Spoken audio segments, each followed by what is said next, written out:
Fala pessoal, estamos de volta para mais uma da série de entrevistas do Diário do Rio com os candidatos a vereador do Rio de Janeiro. Hoje estou com Alberto Zafran, ou Safran, ele foi subprefeito do Centro, é um dos candidatos de Eduardo Paes a vereador do Rio de Janeiro, e o Zafran é o único que tem uma história política anterior. Não é verdade, Zafran? É verdade, Quintino. Obrigado pela oportunidade de estar conversando com a tua audiência. É sempre um prazer estar falando com o Diário do Rio. É isso mesmo. Na verdade, eu comecei na política com 16 anos. Me filiei ao PSDB nos idos da eleição de 2010, Dilma contra Serra, né? E foi muito uma questão de continuar uma militância mais engajada, que tinha iniciado de forma voluntária na campanha, e aprender a política estando diretamente vinculado a ela, né? Na prática, como a gente costuma dizer. Participei dos movimentos de juventude do partido, fui secretário-geral de juventude do PSDB no estado do Rio de Janeiro, fui presidente da juventude do PSDB no Rio de Janeiro, fui secretário nacional de juventude, depois me tornei vice-presidente municipal do partido, fui aprendendo a fazer política na prática, fui entendendo como é que funcionam os meandros da política nas ruas, nas redes e na militância, sobretudo. Pude me capacitar trabalhando política de fato, né? E aprendi que era uma vocação, muito mais do que uma atividade que poderia ser considerada um hobby.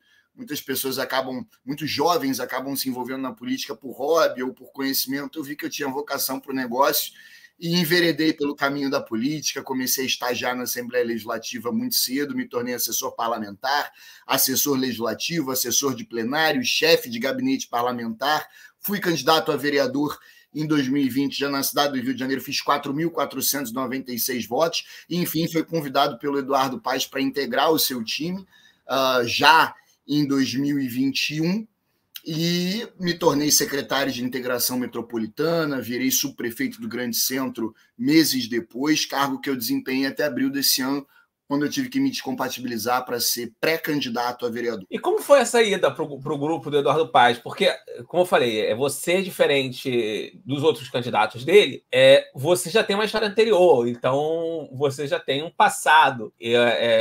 Com um grupo, mesmo no grupo do César Maia também, quem tinha um passado era um grupo à parte. Só era do grupo do César quem era uma página em branco. E isso é diferente com você. Como foi essa ida para o Eduardo e ganhar essa confiança, tanto do Eduardo, do secretário Sorães, o próprio primeiro-ministro Cavalieri, para eles te apoiarem a vereador?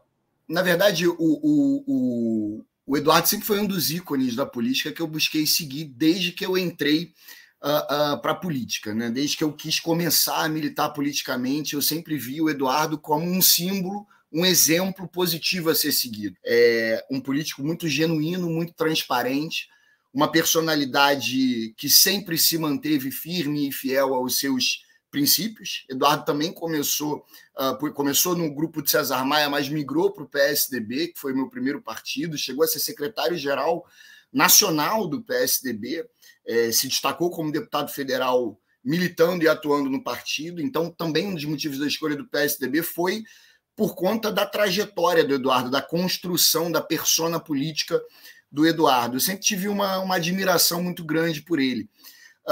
O Eduardo sempre esteve muito atento a quadros políticos, né? Ele costuma dizer isso. Uma das missões dele, que ele reconhece como político, é identificar bons quadros e oferecer esses bons quadros à população. Eu tive a honra de me destacar aos olhos do Eduardo, ele entendeu que eu possuía algum talento e resolveu investir nesse talento que ele reconheceu. Me chamou primeiro para compor uma secretaria que ele tinha recém-criado em 2021, chamada Secretaria de Integração Metropolitana, cujo objetivo era compartilhar políticas públicas de sucesso que ele havia implementado na cidade do Rio de Janeiro nos 2 primeiros mandatos com os municípios do entorno, né? A cidade do Rio de Janeiro dialoga muito com as cidades que estão ali ao nosso redor, da Baixada Fluminense, da região metropolitana como um todo, e recepcionar boas práticas de outros municípios da região metropolitana com a cidade do Rio de Janeiro. Eu nesse contexto, com essa oportunidade, eu desenvolvi o primeiro plano municipal de integração metropolitana, os seminários temáticos, que no ano de 2021 foram pautas bastante abordadas pela Prefeitura da cidade do Rio de Janeiro, e aí houve o convite para assumir em 2022 a Secretaria de Integração Metropolitana. Eu acho que eu pude me destacar ainda mais, porque a partir disso o prefeito Eduardo Paes me convocou para um desafio maior ainda, que era o de ser subprefeito da região ao qual eu nasci, cresci e moro até hoje. Sou um filho de Santa Teresa, apaixonado pelo grande centro da cidade do Rio de Janeiro, e tive em 1 ano e 7 meses à frente da subprefeitura a oportunidade de praticar boas políticas públicas, a exemplo do Eduardo, ao mesmo tempo que eu consegui criar uma rede de contato, de acesso, de trabalho com os secretários municipais. E eu tive uma aproximação, né, de trabalho muito positiva com o secretário de Saúde, Daniel Sorães, sobretudo por conta do Supercentro Carioca de Saúde posicionado no bairro de Benfica, que faz parte da macro-região do centro. Enquanto o secretário Sorães estava muito direcionado para a construção dessa grande rede hospitalar, na verdade é a maior rede de diagnósticos da América Latina, né? A rede pública de diagnósticos da América Latina, o nosso Supercentro Carioca de Saúde, eu estava muito voltado para o entorno do Supercentro. Então, o nosso trabalho ele se complementou, eu me aproximei de secretário nesse sentido, por conta do trabalho, e tive também a honra, o privilégio de ser indicado por ele como um dos candidatos que ele iria apoiar e está apoiando, está me ajudando bastante, ajudando o Grande Centro a finalmente ter um representante legítimo na Câmara Municipal da cidade do Rio de Janeiro. Antes de começar as suas propostas, você tem o Menorá atrás de você é um dos candidatos judeus e que tem sofrido recentemente grandes problemas de antissemitismo, né? Até por causa da guerra Israel-Hamas. E a grande representante judaica, né, da comunidade judaica no Rio de Janeiro era a Teresa Berg, que sai e vai ser vice do Marcelo Queiroz. Como você enxerga, porque o Marcelo Ará é judeu, mas ele não é um grande representante da comunidade, você não identifica ele como um representante. Você acha que conseguiria ser um representante judaico? Não, claro, não unicamente, mas como tem essa questão do antissemitismo voltando, questões fortes, vai faltar na Câmara alguém que represente o povo judeu. Sem dúvida nenhuma. Eu sou judeu, cresci na comunidade judaica, fiz meu bar mitzvah, fiz brit milá, pratico a religião judaica, estudei em colégios judaicos a minha vida inteira, estudei até a 6ª série no Eliezer Steinberg Max Nordau, que é uma escola tradicional que fica em Laranjeiras. Depois eu fui para o Alies em Sholem Aleichem, ali na Sorocaba, em Botafogo, também é um outro colégio judaico tradicional. Eu conheço praticamente todas as pessoas da minha geração, ao qual eu convivi nesse período de escola, e a minha identidade ela é absolutamente judaica. Eu não tenho para onde fugir, nem quero. Sou um judeu sionista, defendo a existência do Estado de Israel. Certamente a minha atuação na Câmara vai ser como um defensor intransigente dos direitos da comunidade judaica, do respeito à liberdade religiosa, tanto do povo judeu quanto de todos os povos. Um judeu que tem consciência da história do seu povo não tem como agir diferente, precisa ser uma pessoa democrática, que respeita, preza e defende as liberdades religiosas, mas, sobretudo, tem essa percepção que faz parte da minha gênese como pessoa, né, de que o povo judeu merece, detém o Estado de Israel. A gente defende isso, eu defendo isso, e vou defender de forma peremptória, absoluta, na tribuna da Câmara Municipal. A vereadora Teresa Berger prestou, durante o seu período como vereadora, um grande serviço à comunidade, de representatividade. É fato que vai abrir um vácuo, um hiato, caso a comunidade não tenha um representante legítimo, oriundo da comunidade, que tenha acesso, que tenha contato, que possa falar em nome da comunidade no parlamento municipal.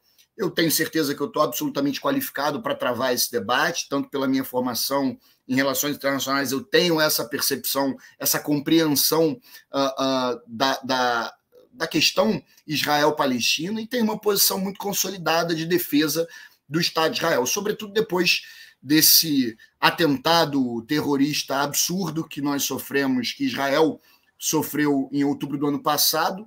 A nossa defesa precisa ser mais enfática, mais direcionada, com mais veemência ainda, para a gente evitar essas ondas de antissemitismo que têm acometido a cidade do Rio de Janeiro como um todo e também o nosso país. Você não fez PUC, não, né? Não fiz UF. Aí você completaria o trio judaico, né? Que é a PUC católica, mas judeu. Então, você acabou indo para a Prefeitura do Centro no momento da expansão do Centro. Exatamente. Só que, por outro lado, você é o candidato. Claro, tem outros temas, mas você acaba tendo uma base eleitoral no Centro que hoje não tem vereador e tem pouco, teoricamente, pouco voto. Como mexer com essa... Quer dizer, sem Santa Teresa, né? Mas Santa Teresa é quase reduto do PSOL. Como é a estratégia para você conseguir se eleger? Olha, esse discurso de que o Centro tem pouco voto, ele foi propagado durante muito tempo, até porque é interessante para os políticos que vêm cooptar voto a cada 2, 4 anos no grande centro da cidade dizer que o Centro não consegue eleger um representante sozinho. Então, a história política do grande centro da cidade, desde a década de 80, que foi onde eu remontei a minha pesquisa sobre a representatividade política do grande centro, ela é uma história muito qualificada pelos políticos que são de outras regiões, e a gente sabe que as câmaras de vereadores do Brasil, ela tem um sentido muito distrital, né? Você dificilmente debate temas nacionais, temas de amplitude nacional, você debate temas que são muito locais, muito regionalizados, e justamente por conta dessa falta de referência política, de representatividade na Câmara, o grande centro da cidade sempre fica subrepresentado. Em vez de se tornar uma prioridade na execução de políticas públicas, isso pela Câmara Municipal. O prefeito Eduardo Paes, imagino que a gente vai ter a oportunidade de falar um pouco sobre as realizações do prefeito no grande centro, mas na Câmara Municipal, o direcionamento de projetos, programas e políticas públicas, o centro não consegue observar isso pela Câmara, né?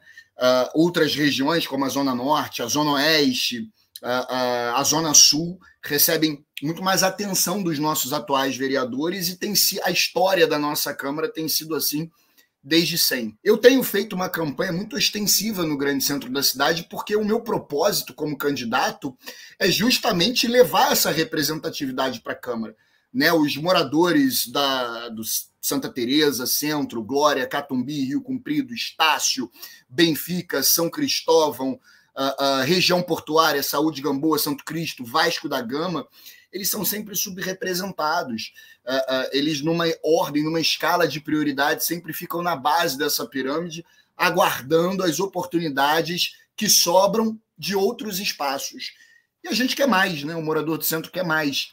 Eu tenho andado pelas comunidades, sobretudo de Santa Teresa. De fato, aqui no bairro de Santa Teresa existe um voto ideológico muito forte na esquerda, mas nas nossas comunidades não. As nossas comunidades, elas estão discutindo a melhoria que pode ser trazida para cá de forma pragmática. O asfalto que tem que chegar, a iluminação de LED que precisa vir, são os reparos que precisam ser feitos, os programas da prefeitura, como o Morar Carioca, que chegou ao Morro da Providência e precisa chegar às outras comunidades, o bairro Maravilha, no Falete, no Fogueteiro, um pedido antigo dos moradores, as reformas das áreas de lazer, como as praças e as quadras poliesportivas que atendem as comunidades, e esse trabalho eu consegui realizar, não, obviamente, de forma integral no grande centro, mas consegui realizar como subprefeito da região, e as minhas propostas de execução vão muito nesse sentido, de dar prioridade de atenção, de execução de projetos e programas para essa região, que se não é o prefeito Eduardo Paes executando obras macro, como é o caso em 2009, da derrubada da perimetral, da reconstrução da Praça Mauá, da construção de novos espaços e equipamentos culturais, como é o caso do Museu do Amanhã e do Mar, agora da inauguração da Faculdade da Matemática também na região portuária, do Supercentro Carioca de Saúde em Benfica, diversas iniciativas, do terminal intermodal Gentileza, que está no coração do Grande Centro, interconectando os modais de transporte do município, o Grande Centro não ia ver desenvolvimento, como não viu entre 2017, entre janeiro de 2017 e dezembro de 2020. Ele voltou a enxergar, a gente voltou a enxergar alguma coisa quando o prefeito Eduardo Paes reassume a Prefeitura do Rio.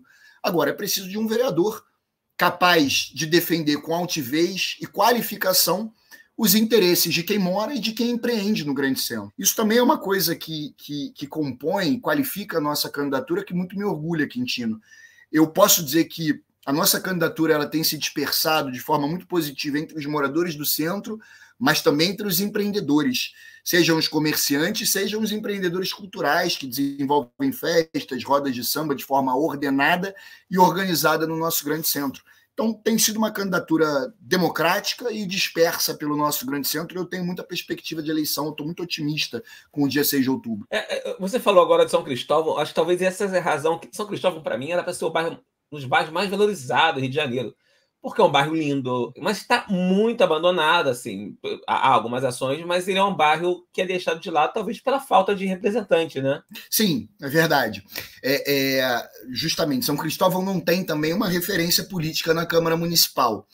Você tem alguns vereadores que buscam trabalhar muito especificamente algumas vilas, mas não conseguem pensar um macro. A boa utilização da Quinta da Boa Vista, os espaços de convívio em São Cristóvão, Largo da Cancela, Largo do Pedregulho, Praça Argentina, que poderiam ser melhor aproveitados. A gente tem diversos ambientes ali. A Praça Pinto Peixoto, em São Cristóvão, por exemplo, ela tem todo o potencial para se tornar um local, um espaço de food trucks, né, de convívio, de sociabilidade, a Praça Argentina igualmente. A gente tem diversos ambientes que poderiam se tornar locais de sociabilidade, de contemplação em São Cristóvão, é um dos bairros mais bonitos da nossa cidade.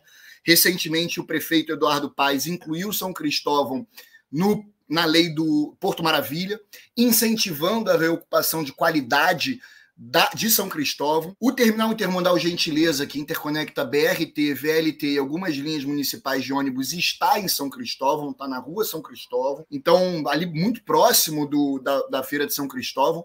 É um bairro que tem potencial de crescimento, falta uma representatividade para, do alto da tribuna da Câmara, bater nas melhorias que precisam ser trazidas e nos projetos que podem ser implementados na região. Você aqui está nas suas propostas, a questão dos imóveis abandonados do centro, muito imóvel histórico. O Diário do Rio está ali no Arco do Teles.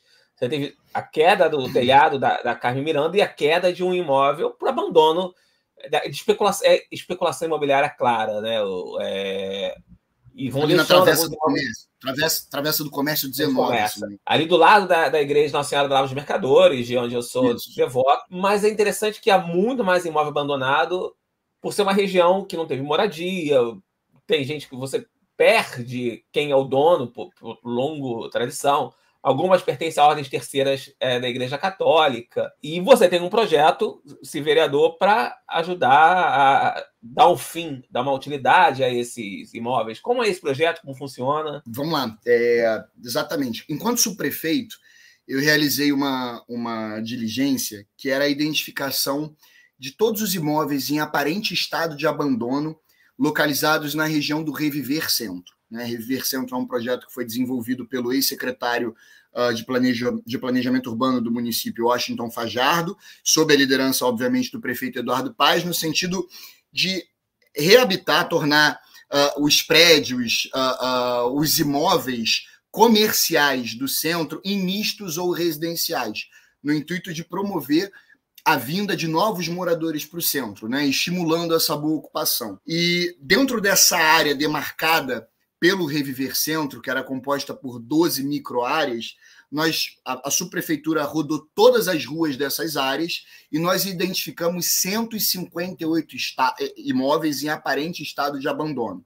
Eu peguei essa relação de 158 imóveis, passei para a Procuradoria-Geral do município, pedi a relação de todos os proprietários desses imóveis para a gente verificar, primeiro, se havia alguma pendência pecuniária, dívida de IPTU, algo a ser resolvido, e se esses imóveis estavam em estado de litígio, para que a gente, através da prefeitura, pudesse acionar esses proprietários a tomar iniciativas no sentido de recuperar esses imóveis, né?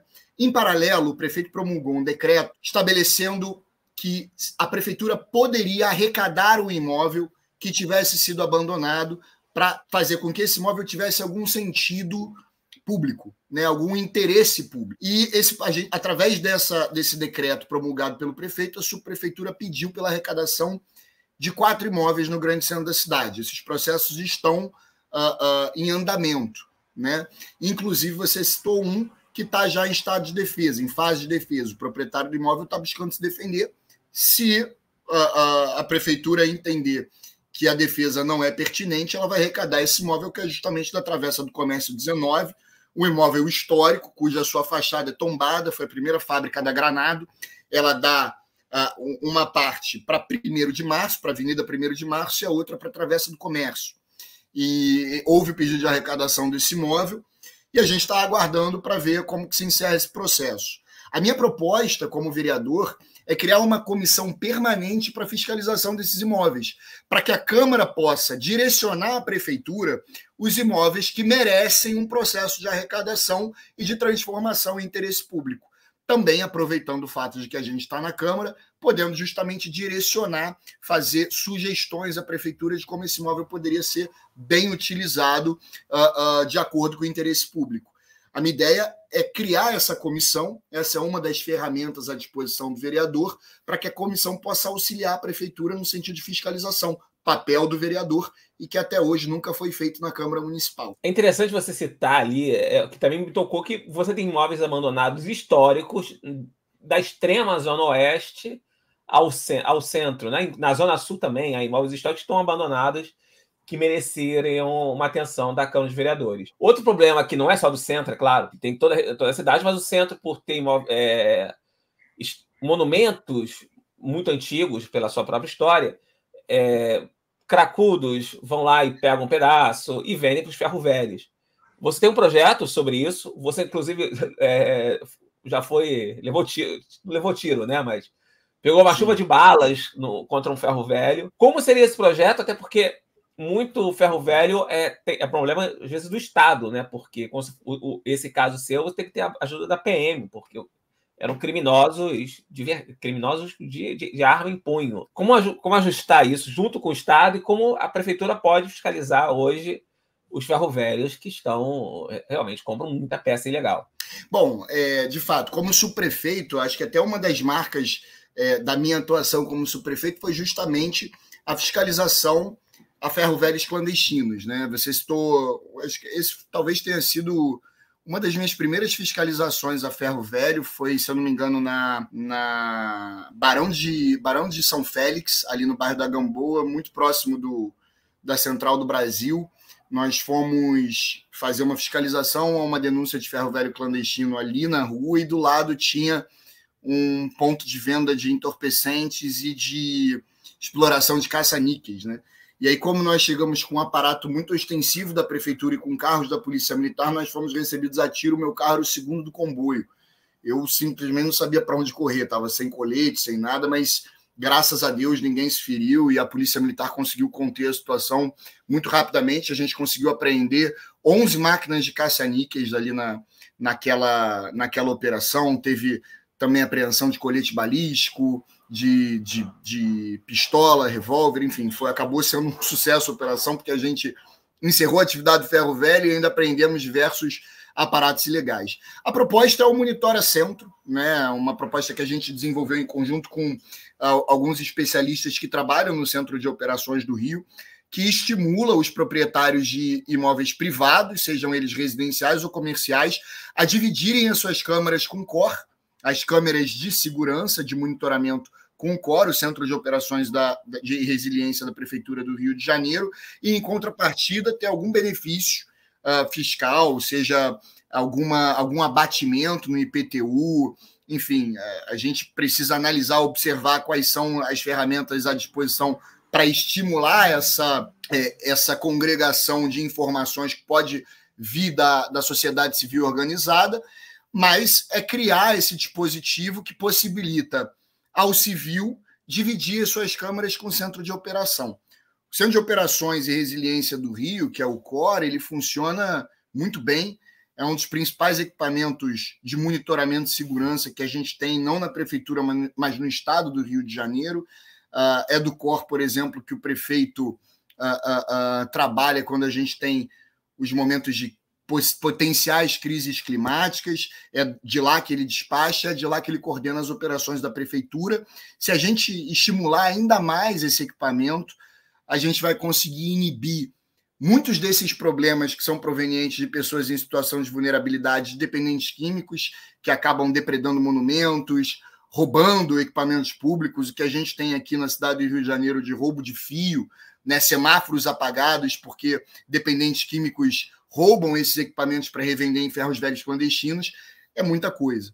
Então, por um lado, é trabalhar com a prevenção, é uma proposta que vai nesse sentido, atuar na prevenção desses roubos, furtos e depredações, ao mesmo tempo que colaborar com a prefeitura para indicando à prefeitura quais são os ferros velhos clandestinos que receptam mercadoria ilegal proveniente dessas atividades irregulares e ilegais que são praticadas nas ruas, sobretudo pelas pessoas em situação de dependência química. Isso vai de encontro a outra proposta sua, que é sobre a revitalização de áreas públicas.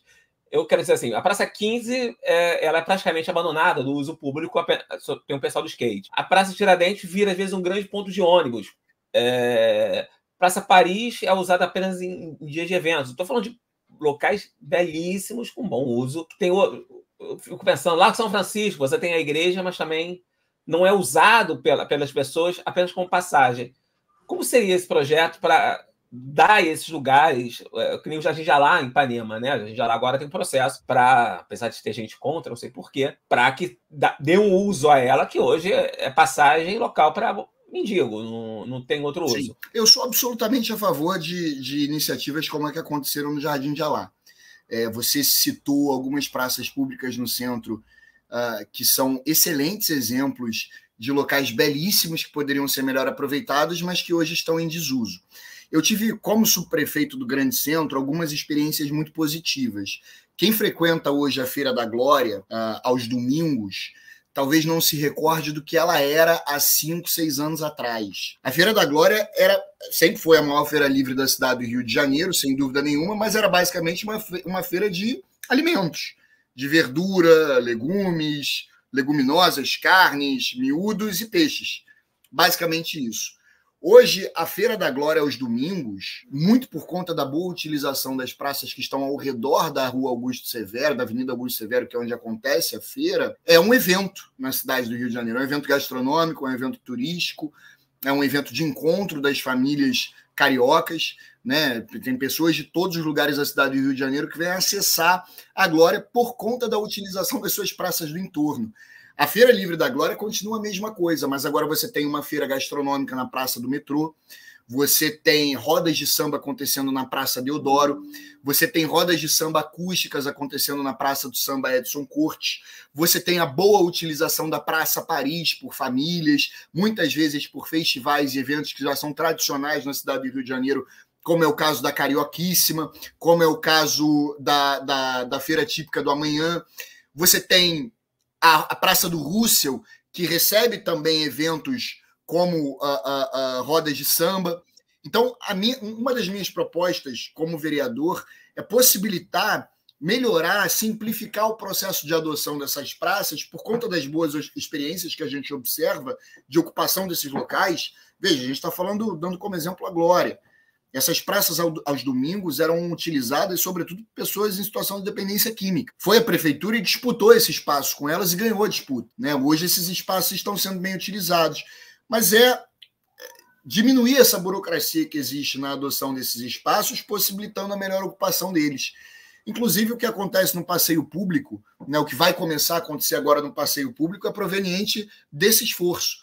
Em pouquíssimo tempo, o passeio público vai recepcionar food trucks, não do lado de dentro, não pode, mas na rua de fora, ali na frente do edifício Serrador, aos finais de semana, para que a gente possa também dar uma utilidade a um espaço que hoje está em desuso, onde as pessoas não frequentam. A Praça Mahatma Gandhi, ali do lado do passeio público, é um espaço utilizado por pessoas em situação de dependência química, né? Hoje, o passeio público, muitos marginais assaltam na Teixeira de Freitas, que é aquela rua que conecta a Lapa com a Glória, e evadem para o passeio público, pulam o gradil que hoje está depredado. Se a gente começar a disputar esse espaço, a gente vai afastando essa má ocupação, a gente vai afastando a criminalidade do grande centro. Só tem um jeito da gente fazer isso, é ocupando esse espaço. A prefeitura não pode fazer isso na sua totalidade. Quem pode fazer isso é o comerciante, é o produtor cultural, é o produtor de eventos, é quem quer utilizar a cidade, e por que não no grande centro? Né? Se hoje a gente está buscando reabitar o grande centro, tem espaços que ainda não tem habitação, vamos habitar com qualidade. Então, a minha proposta vai nesse sentido, né, de permitir que as pessoas da iniciativa privada, que o cidadão comum, o civil, possa adotar um espaço, às vezes não por muito tempo, às vezes ele pode fazer a adoção por um mês de um espaço, a contrapartida é a manutenção, é a conservação do mesmo, e que ele possa explorar também comercialmente, como acontece em outros lugares, através do Carioca Digital, do pagamento de taxa de utilização de área pública, por que não? E na sua gestão como subprefeito, eu me lembro que a Caixa, em frente à Caixa Econômica Federal, você fala de dependência química, eu posso ser politicamente correto, eu chamo de caracudo. E ficava cheio de mendigo dormindo com colchão, eram colchões. O fato do morador de rua ir à noite é um problema da sociedade. Ter colchões é um problema da prefeitura. Mas atualmente já vejo que tem um retorno de mendigos no centro. Como subprefeito, eu me lembro que você retirou alguns, foram para aquele centro que o Sorange criou. Como trabalhar com isso? Porque é um problema de qualquer megalópole, a gente não vai resolver, mas pelo menos dá alguma, tanto para o cidadão, que não é, e também para eles, né? Então, exatamente. Você sintetizou, você foi perfeito no que você disse. Assim. O problema, né, hoje eu vejo muitos candidatos a vereador defendendo a internação compulsória de pessoas em situação de vulnerabilidade. A Constituição ela já permite internação compulsória em um caso específico, né, se você tiver uma determinação judicial para tirar essa pessoa da rua. Você tem 3 tipos de possibilidade de internação pelo que permite a nossa Constituição. A voluntária, que é quando a própria pessoa que está naquela situação quer se internar. A involuntária, que é uma internação que ocorre mediante laudo médico, né? A família daquela pessoa requer a um médico que ele dê um laudo e aí há uma internação de forma involuntária, e existe a compulsória, determinação judicial. Né? São as possibilidades que se tem. Eu vejo alguns candidatos a vereador hoje defendendo internação compulsória. O vereador não tem poder para fazer isso. É bom deixar isso claro, né, para as pessoas não serem enganadas. O vereador não pode se contrapor à Constituição e determinar a internação compulsória, a prefeitura muito menos. O que a gente tentou fazer durante essa gestão do prefeito Eduardo Paes foi uma forma de tornar o sistema de atendimento e acolhimento da prefeitura acessível às pessoas que estão na rua. Então, o secretário Daniel Sorange criou um programa chamado Seguir em Frente, que oferecia uma renda mínima, né, uma bolsa, não chega a ser uma renda, mas é uma bolsa paga pelo Instituto Viva Rio, não pela prefeitura, ou seja, esse valor não é proveniente de impostos, como foi propagado nas redes sociais por alguns perfis sensacionalistas. É uma instituição que oferecia uma bolsa, se eu não me engano, de R$600 ao mês para aquelas pessoas que estavam em situação de dependência química, para elas saírem da rua e se inserirem no mercado de trabalho. E um dos equipamentos que estavam vinculados a esse projeto era o PAR, Ponto de Apoio à Pessoa em Situação de Rua. O primeiro foi instalado na Praça da Cruz Vermelha, depois ele mudou de local e foi para Mangueira, justamente porque o PAR é um equipamento itinerante, ele visa recepcionar as pessoas em situação de rua apenas para que elas tenham acesso às oportunidades que elas têm. Como eu falei anteriormente, a prefeitura não pode obrigar as pessoas a saírem da rua. O papel da prefeitura é não permitir que elas possuam aparato domiciliar na rua. Como subprefeito, eu fazia operações diariamente, para limpar as ruas do grande centro desses aparatos que elas agrupavam, pegavam durante o dia. Então, eram muitos colchões, muito lixo, porque muitas dessas pessoas são garimpeiras, elas pegam os sacos de lixo dos prédios residenciais, dos restaurantes, elas garimpam, recolhem e levam para a rua. Então, eu tentei atuar nesse ponto, né, como subprefeito, tentei recolher esse material dessas pessoas, fui muito bem sucedido, durante algum tempo a gente conseguiu inibir o acúmulo de lixo e de bugigangas nas ruas do centro, ao mesmo tempo que a gente fazia um trabalho de oferecer acolhimento e assistência a essas pessoas em situação de rua. Eu creio que o papel do vereador seja acompanhar esse processo da prefeitura, esse trabalho contínuo e necessário da prefeitura, né? Seja fiscalizar, acompanhar essas diligências, oferecer o gabinete, deixar o gabinete à disposição dessas pessoas em situação de vulnerabilidade. E eu posso dizer, como eu participei do programa Seguir em Frente, eu tenho até eleitores que tiraram a documentação no PAR, que vão votar em mim, porque viram como que a política pública ela foi eficiente. A gente conseguiu tirar mais de 1.000 pessoas das ruas num programa que se iniciou em dezembro do ano passado, em um contingente total de 8.000 pessoas nas ruas do Rio de Janeiro. Era mais. Na gestão do prefeito passado, era mais. A gente conseguiu reduzir. Em um ano, nós reduzimos 1.000. A tendência é reduzir cada vez mais à medida que a gente tiver uma economia cada vez mais aquecida, né? O prefeito Eduardo Paes tem buscado incessantemente reaquecer a economia, sobretudo o grande centro. E isso tem um impacto muito positivo, né? O centro acaba sendo bem ocupado. Mas, como vereador, eu quero fazer um acompanhamento, uma fiscalização muito diligente, muito próxima desse processo, porque essas pessoas, além de causar um atentado contra a própria saúde, né? Estar na rua é algo que as prejudica, elas também afugentam os negócios que precisam estar reaquecidos no grande centro, elas dirimem o nosso potencial econômico. Então, uma forma de a gente atuar em prol do grande centro como vereador é acompanhar e fiscalizar o trabalho da prefeitura nesse sentido. Você falou da Feira da Glória, você teve também... temos o centro também com muito camelô ilegal, né? Teve uma solução ali na Uruguaiana que houve manteve-se alguns, mas por outro lado você tem problema com a Guarda Municipal, ela tá defasada, são poucos homens, já estão velhos, muitos, né, para o trabalho que exige deles, e depende muito da Câmara dos Vereadores, porque é um trabalho muito de orçamento. Então, assim, tem a questão do ordenamento urbano, que é uma questão muito cara ao centro, e agora também a cidade, porque você anda Meia, Tijuca, Madureira nem se fala, né? Na Zona Norte é terrível. Mas você teve ali, como eu falei, a Uruguaiana, houve uma melhora muito clara, mas, de novo, como fazer, porque a Câmara dos Vereadores, com a questão dos guardas municipais e do orçamento público para contratar novos guardas? Sem dúvida nenhuma, essa é uma deficiência do município hoje, precisa de mais guardas na rua, e aqui vai ter um vereador na linha de frente, na defesa dessa pauta. Agora, até utilizando a boa experiência da Uruguaiana, acho que é importante fazer um disclaimer aqui, né? O que deu certo na Uruguaiana foi um planejamento da Secretaria de Ordem Pública. O secretário Breno Carnevale planejou o que ia acontecer na Uruguaiana, né, e executou esse planejamento. Então, houve inteligência, houve programação, houve um contato intersetorial com outras secretarias municipais, como foi o caso da de Trabalho e Renda, de Assistência Social e da Subprefeitura do Centro, com a Secretaria de Ordem Pública.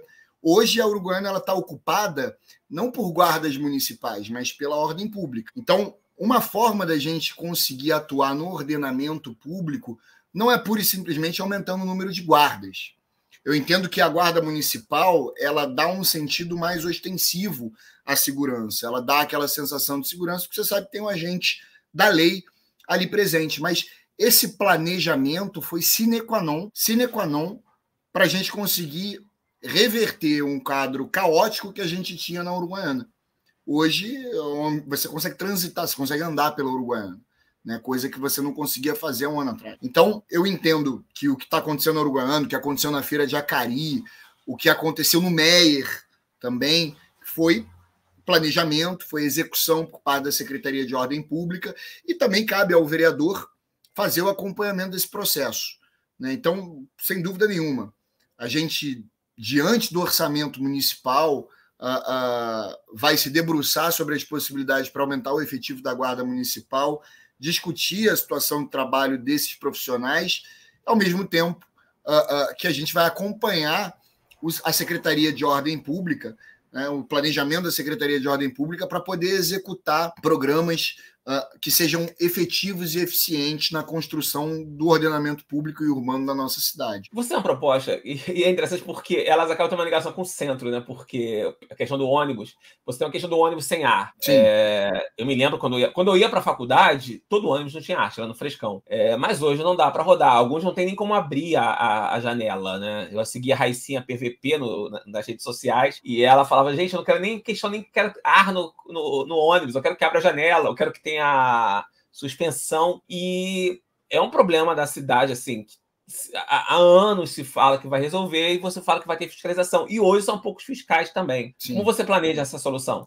Bom, durante a Operação Verão do ano passado, que iniciou em dezembro e foi concluir em março desse ano de 2024, o prefeito Eduardo Paes ele instituiu um programa que ele era tocado pelas subprefeituras, justamente pelas subprefeituras, de fiscalização dos ar-condicionados nos ônibus municipais. Caso algum ônibus fosse constatado que o seu ar estava desligado, esse ônibus era penalizado no repasse do valor que a prefeitura faz para a empresa, né? Penalizado na diária. E a minha ideia é instituir isso num projeto de lei, né? Onde o próprio cidadão, através de um celular, é capaz de denunciar um ônibus que está sem ar-condicionado e, de acordo com provas angariadas pelo próprio cidadão, né, a prefeitura penalizar, multando a empresa de ônibus diretamente no que dói mais ao empresário e a qualquer cidadão comum, que é o bolso. Então, essa é a ideia, não tem muito mistério. É pegar algo que foi implementado pelo prefeito durante a Operação Verão e tornar permanente na cidade do Rio de Janeiro.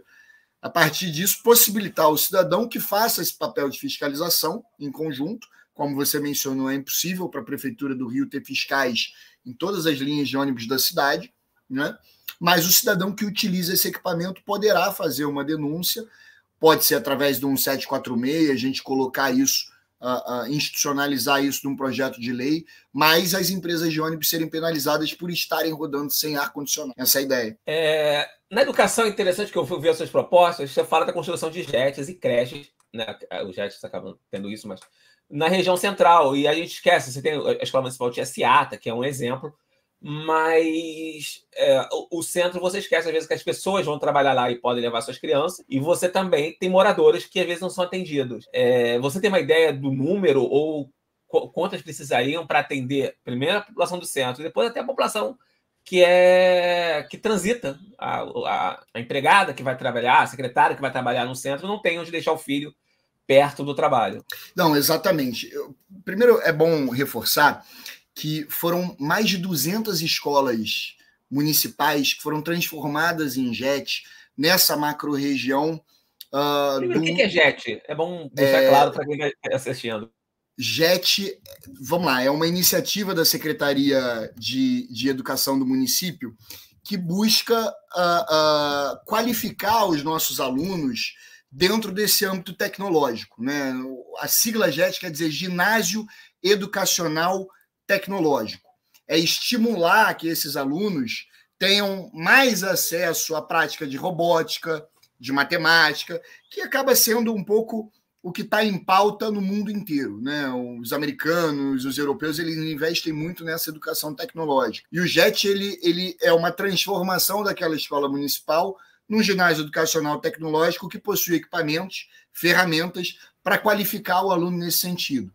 É uma verdadeira revolução no âmbito educacional. A gente vai colher esses frutos daqui a 5, 10 anos. Né?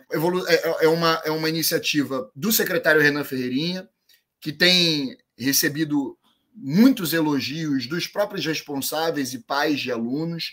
A gente está conseguindo trazer o aluno de volta para o ambiente escolar com interesse, com vontade de aprender, com vontade de estudar e qualificando esse aluno, né? Qualificando para o mercado de trabalho, qualificando para a vida. Tem sido uma experiência muito positiva no âmbito da educação e o secretário Renan Ferreirinha merece todos os louros pelo JET.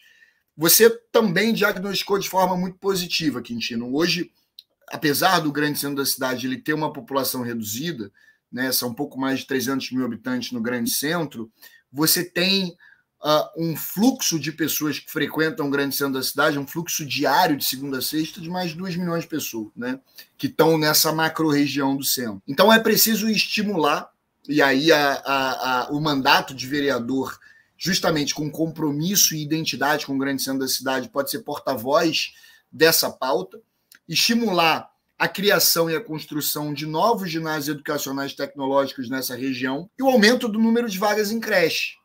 A gente ainda tem um déficit que está sendo trabalhado pelo secretário Renan Ferreirinha e pelo prefeito Eduardo Paes, que, obviamente, com o apoio de um vereador que tenha compromisso com os moradores da nossa região, a gente é capaz de resolver nos próximos 4 anos. Então, essa é uma pauta trazida, levantada pelos moradores da região, que certamente vai ser uma das prioridades do nosso mandato. Buscar a qualificação educacional dos nossos alunos e o aumento do número de vagas e de equipamentos reformados na nossa região.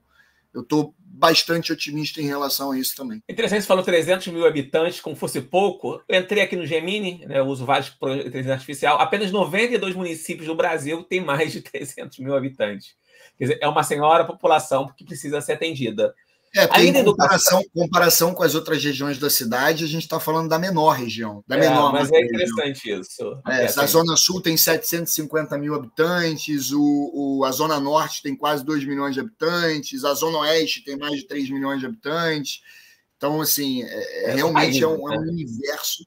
Exatamente. São 7 milhões e meio de habitantes na cidade do Rio de Janeiro. Na cidade do Rio de Janeiro. Em educação, você prevê horários alternativos. Eu queria que você explicasse sobre isso. E isso também implica em aumento no número ou de professores ou em aumento de salário e condições. Também está nas suas propostas. Queria que você desse uma resumida sobre isso. A minha proposta principal nesse sentido é possibilitar que a comunidade no entorno desse equipamento educacional possa utilizar esse espaço em horários alternativos. Né? Hoje, mais ou menos o que acontecia com os CIEPs. Os CIEPs eram educação em horário integral e aquela comunidade podia usufruir daquele espaço. Então, podia usufruir das quadras, podia usufruir dos espaços internos daquela escola. E isso é uma forma de você integrar a comunidade, integrar a sociedade com aquele ambiente. Hoje a gente não possui uma legislação que permita a utilização desse espaço pela comunidade. É óbvio que isso precisa ser feito de forma organizada. Se é a associação de moradores que vai deter as chaves daquele equipamento, vai se responsabilizar por aquele equipamento nos horários alternativos, ou seja, pós-horário letivo e durante os finais de semana.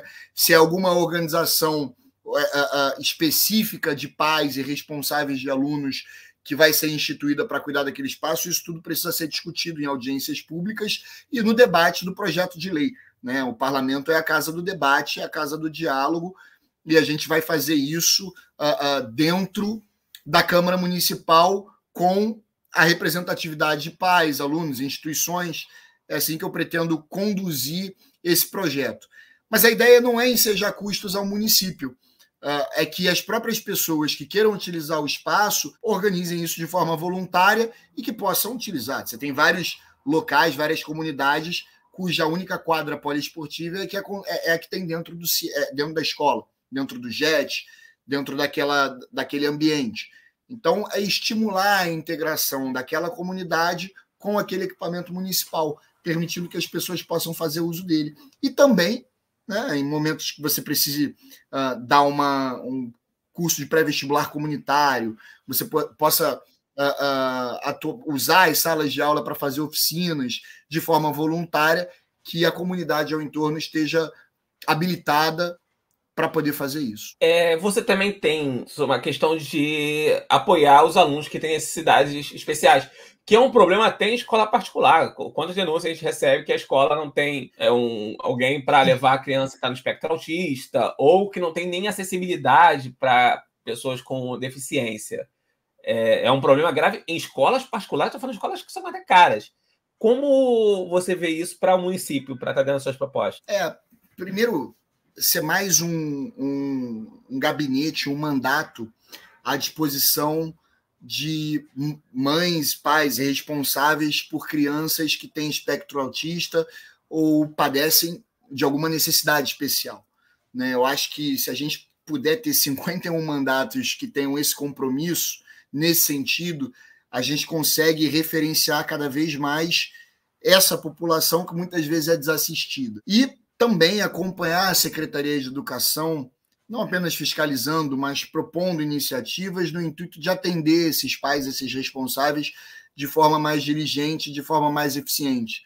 Eu quero que o meu mandato possa fazer a intermediação desses responsáveis com a Secretaria Municipal de Educação.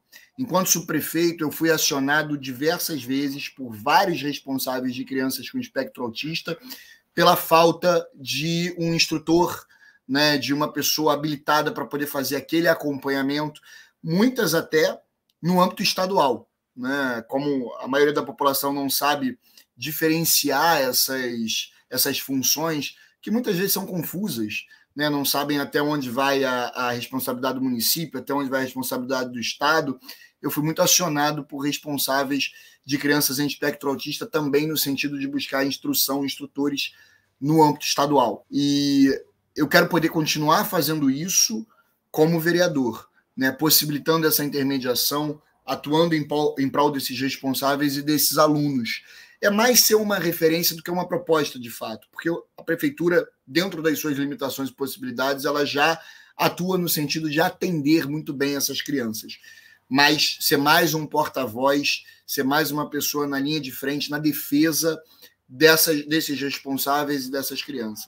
Dá para ver aqui nas propostas de saúde que você teve ali o Daniel Sorães como outro braço ajudando a escrever, porque até é difícil você ver um candidato falando desse tema. Eu falo que estou entrevistando alguns, assisto todos, né, que o Felipe Luciano tem feito também, que é a questão da saúde primária, posto de família. Não é cirurgia, né? Porque muita coisa você consegue descobrir antes, que é bem mais importante, é bem melhor do que fazer uma cirurgia depois. Como você vê, a gente está concluindo já no serviço, como você vê como vereador, você conseguiria esse investimento na atenção primária, alimentação, tanta coisa que envolve, que a gente teria que fazer uma outra entrevista só sobre esse tema.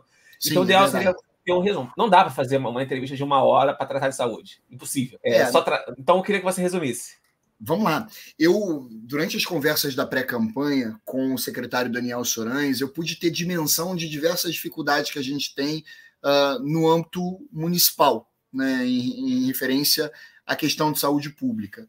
Eu conversei não apenas com o secretário Daniel Sorães, mas com agentes comunitários de saúde, médicos, funcionários das nossas unidades, gerentes das nossas unidades, coordenadores da nossa área de planejamento do Grande Centro, e eu tive dimensão de alguns desafios, né? Primeiro, em relação à atenção primária e às equipes de saúde da família, e também aquilo do papel do vereador. Eu vejo muitos candidatos a vereador que prometem construção de unidades de saúde e de contratação de pessoal, e que falam, não, eu vou contratar médicos. Esse não é o papel do vereador. O vereador não pode ensejar custos ao município, né? Ele não pode determinar custos à prefeitura. Um dos nossos papéis, tendo um mandato de vereador muito próximo do cidadão, é entender as deficiências de atendimento da saúde da família, das equipes de saúde da família, e propor, né, ajudar a propor novos planejamentos nesse intuito. Por que essa é uma proposta importante? O acompanhamento do planejamento da área da atenção primária, da saúde da família, sobretudo na grande região do centro. Por conta desses novos empreendimentos residenciais que o Grande Centro está recepcionando, a gente vai ter um acréscimo nos próximos 5 anos de mais de 16 mil pessoas na nossa região. Então, toda essa política pública de atendimento de saúde, ela vai precisar ser repensada. Não ter um vereador possibilitando a aprovação de projetos de lei que possam prestigiar um orçamento direcionado para o Grande Centro é colocar essas pessoas numa situação de vulnerabilidade, numa situação de risco, entende? A importância da gente ter um vereador do chão do centro da cidade, da nossa macro-região, que conhece os meandros, as dificuldades e as limitações da nossa região, é uma forma da gente garantir o acesso a um recurso otimizado na área da saúde pública. Então, eu quero poder acompanhar esse acréscimo que vai ser determinante, né? Ele já está institucionalizado, já está instituído. Vai haver um acréscimo significativo da população do Grande Centro por conta dos nossos empreendimentos residenciais. A gente precisa de um vereador que tenha acompanhado esse processo, que entenda a dinâmica de ocupação do centro, para que ele possa pensar junto com a Secretaria de Saúde, junto com o secretário de Saúde, um planejamento eficiente, eficaz na ocupação da nossa região. Esse é um primeiro ponto. O segundo ponto, em uma das muitas conversas que nós tivemos com profissionais de saúde, eu tomei conta de uma situação que me deixou horrorizado, né? O SAMU, por exemplo, ele não pode adentrar em muitas comunidades porque são consideradas áreas de risco. Ou seja, se tiver alguém morrendo dentro de alguma comunidade e depender do SAMU, a pessoa vai morrer dentro da comunidade. Então, uma lei que eu faço questão de aprovar na Câmara, de apresentar e aprovar na Câmara, é estabelecer a obrigatoriedade do acesso da SAMU, das ambulâncias, dentro de comunidades carentes, independente de serem áreas de risco ou não. Né? Situação de risco é situação de vida ou morte. Quem precisa de SAMU é porque está morrendo. Então não pode a SAMU não adentrar algum local porque é área de risco. Também uma dessas conversas, eu entendi a importância da defesa da pauta do aleitamento materno. Né, a doação por meio de ações de divulgação é fundamental e é algo que hoje, infelizmente, a gente não vê acontecendo na Câmara Municipal. É fundamental para se estimular essa boa prática, né, em relação ao aleitamento materno. Importante também, o papel do vereador é fiscalizar, e eu vou fiscalizar, independente de quem seja o prefeito ou o secretário de saúde, a modernização e a manutenção das unidades de saúde, que existem na região central e nas outras áreas da cidade.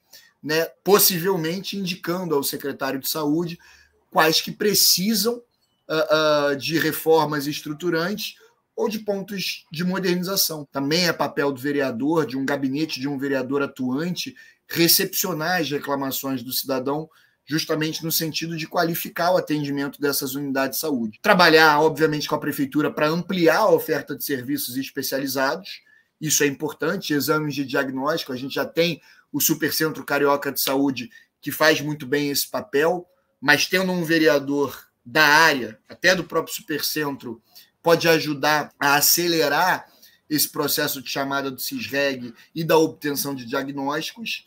E também, uma coisa que eu quero poder fazer enquanto vereador é incentivar, apoiar as campanhas de prevenção a doenças, vacinação, promoção da saúde, utilizando o mandato para referenciar todas essas ações da Secretaria de Saúde. Você sabe também, Quintino, que eu sou um defensor intransigente do SUS, vai ser também um mandato que vai defender esse sistema único de saúde tão importante para o país e para a cidade do Rio de Janeiro. Quero poder também atuar nesse sentido e propor